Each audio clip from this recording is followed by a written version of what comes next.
let's take a look at our crossover rear kick. Our crossover rear kick is our longest range kick. All right, it can be done to cover long distance and extra long distance by adding in an initial step. Why would you need to add in an initial step?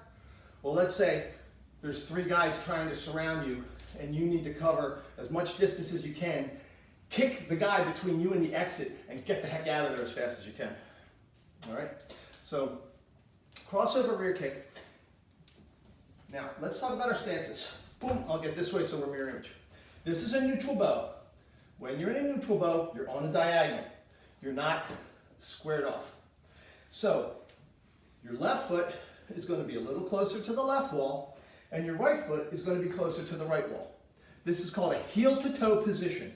Now, you'll notice I'm a little wider than actual heel-to-toe, but you know, you got to play with it, figure out which is going to work the best for you. You don't want to be too wide, and you don't want to be too narrow. Now you're not even in a neutral bow anymore. Now you're in a side horse stance, and oops, now you're in what I call a reverse neutral bow. All right, because your back's basically to the bad guy. So from your neutral position, all right, you're not in a great position to do a crossover rear. You're in a great position to do a punch, you're in a great position to do a front kick, you're in a great position to do a rear leg roundhouse kick, but you're not in a very good position for a crossover rear, a spinning back fist, a spinning hook, a spinning crescent.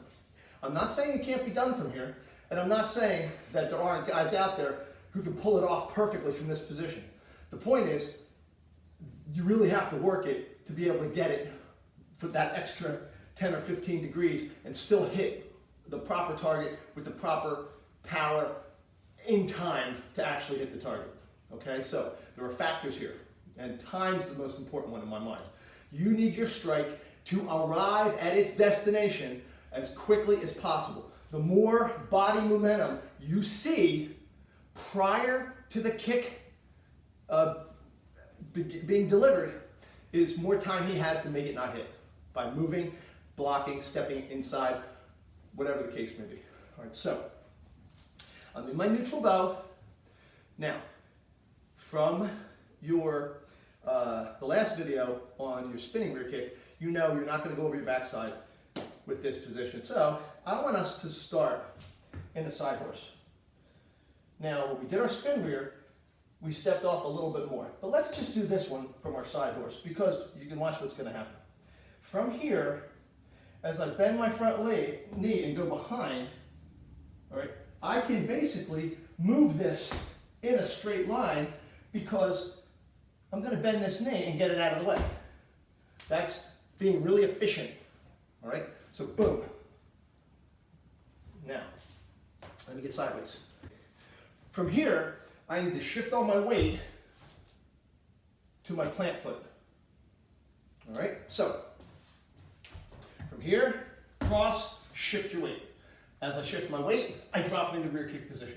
My chest is up, my chin is up, my hips are back, my weight is balanced on that foot.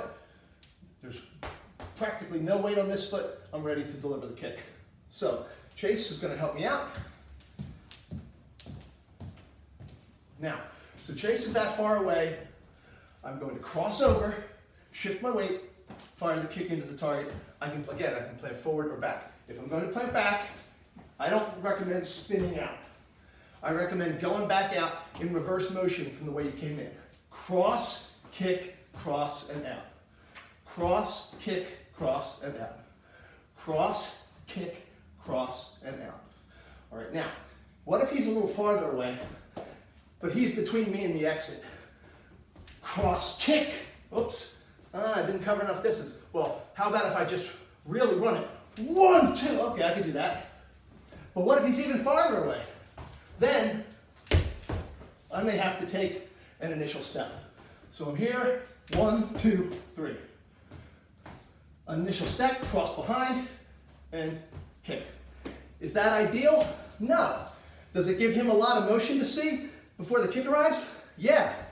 If there's 3 guys surrounding you and you need to kick one of them to get to the exit, you got to do what you got to do.